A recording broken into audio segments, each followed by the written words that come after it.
नागपुर के मानकापुर थाना क्षेत्र अंतर्गत गोदनी की कलेक्टर कॉलोनी में मंगलवार को दिन दहाड़े एक सनसनीखेज वारदात सामने आई। पड़ोस में रहने वाले सन की युवक ने 23 वर्षीय छात्रा की उसके ही घर में घुसकर हत्या कर दी और बाद में शव को फांसी के फंदे पर लटकाकर आत्महत्या का रूप देने का प्रयास किया। इस घटना ने पूरे परिसर में दहशत का माहौल है।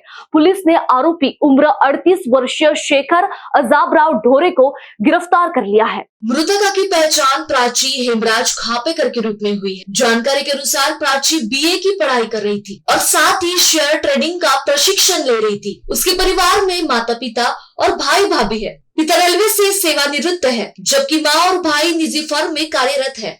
आरोपी शेखर प्राची का पड़ोसी है। उसकी पत्नी कपड़ों की सिलाई का काम करती है और पहले प्राची भी उसके साथ सिलाई करती, जिसके कारण उसका आरोपी के घर आना जाना था। इस दौरान शेखर ने प्राची से नजदीकियां बढ़ाने की कोशिश की। यह बात सामने आने पर प्राची और उसके परिजनों ने उससे दूरी बना ली और प्राची से सिलाई का काम भी बंद कर दिया। इससे नाराज होकर शेखर मानसिक रूप से परेशान रहने लगा। मंगलवार को घर में अकेली प्राची का फायदा उठाकर शेखर उसके घर पहुंचा। विवाद के दौरान उसने प्राची का गला घोट दिया और बाद में सिर पटक कर उसकी हत्या कर दी। हत्या के बाद आरोपी ने घटना को आत्महत्या दिखाने के लिए शव को फांसी पर लटकाया और फरार हो गया। शुरुआत में पुलिस ने आकस्मिक मृत्यु का मामला दर्ज किया था, लेकिन पोस्टमार्टम रिपोर्ट में सिर पर गंभीर चोट से मौत होने की पुष्टि हुई। जांच के दौरान शेखर से पूछताछ की गई, जिसमें उसने अपना जुर्म कबूल कर लिया। पुलिस आगे की कार्यवाही कर रही है। मानकापूर पोलीस स्टेशनच्या कार्यक्षेत्रामध्ये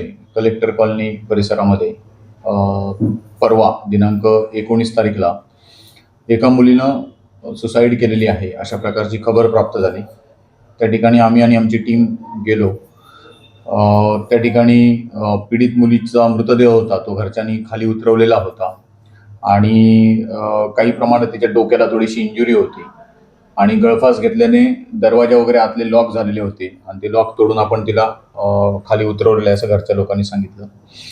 प्रथम दर्शनी थोडासा संशय वाटत होता, परंतु जोपर्यंत पोस्टमॉर्टम होत नाही बॉडीचं तोपर्यंत कन्क्लुजन काढणं थोडंसं अवघड होतं। त्यामुळे बॉडी आम्ही पोस्टमॉर्टमला पाठवली। काल रोजी त्याबाबत पोस्टमॉर्टम करण्यात आलं। पोस्टमॉर्टम त्या ठिकाणी चालू असताना आम्ही स्वतः हजर होतो आणि वैद्यकीय अधिकारी यांच्याशी देखील चर्चा केली। आमचा जो काही संशय होता तो वैद्यकीय अधिकाऱ्यांना सांगितला। त्यानुसार वैद्यकीय अधिकाऱ्यांनी पोस्टमॉर्टम केल्यानंतर आम्हाला ओपिनियन दिलं की सदर प्रकरण हे नॉर्मल गळफास घेऊन आत्महत्या झालेली नाही, तर त्या मुलीचा खून झालेला आहे। सदरची माहिती आम्ही वरिष्ठांना दिली आणि वरिष्ठांच्या मार्गदर्शनाखाली पुढील तपास चालू केला। या तपासामध्ये सुरुवातीला हा खून कोणी केला याबाबत काही माहिती मिळत नव्हती। घरचे जे मृतक मुलीच्या घरचे लोक आहेत तेही ठोस खुनाबाबत काही सांगू शकत नव्हते। त्यामुळे आमच्या मर्ग प्रकरणाचे जे चौकशी अधिकारी होते त्यांची खबर घेऊन अज्ञात इसमाविरुद्ध खुनाचा आणि खून करून पुरावा नष्ट केल्याबाबतचा गुन्हा आम्ही त्या ठिकाणी दाखल केला। गुन्हा दाखल करून तपास चालू केला असता त्या शेजारी राहणारा मुलीच्या घराच्या आजूबाजूच्या परिसरात राहणारा शेखर ढोरे वय 38 वर्ष हा इसम आहे।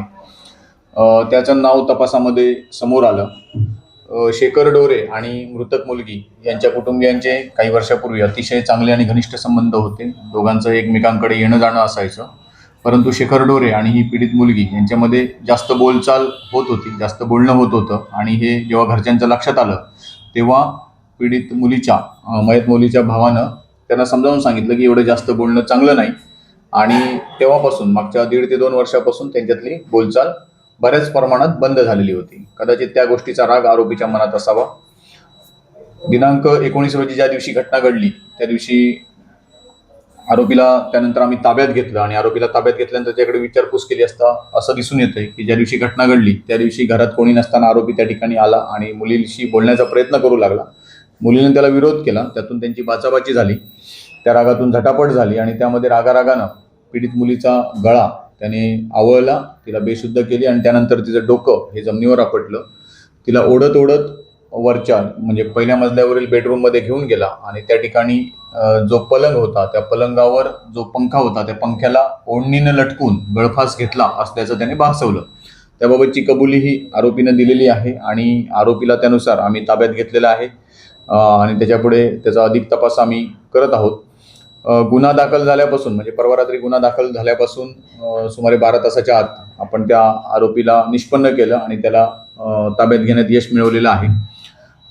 सदरची संपूर्ण जी कारवाई आहे ही माननीय पोलीस आयुक्त रवींद्र सिंगल सर, माननीय joint CP Shri Reddy sir, माननीय additional CP Dabhade sir, Nityanand Jha sir जे आमचे DCP आहेत आणि ACP जगताप सर यांच्या मार्गदर्शनाखाली आम्ही आणि आमची टीमनं ती कारवाई केलेली आहे. गुन्ह्याचा पुढील तपास चालू आहे. आता उद्या आरोपीला आम्ही मान्य न्यायालयात हजर करणार आहोत आणि अधिक त्याची पोलीस कस्टडी घेऊन पुढचा तपास करणार आहोत. सध्या तरी एकाच आरोपीनं गुन्हा केल्याचे प्रथमदर्शनी तपासात निष्पन्न आहे. त्याचा आणि कोणी साथीदार वगैरे होता का याबाबत देखील आम्ही तपास करत आहोत आणि अधिक तपासाअंती पुढील कारवाई करण्यात येईल.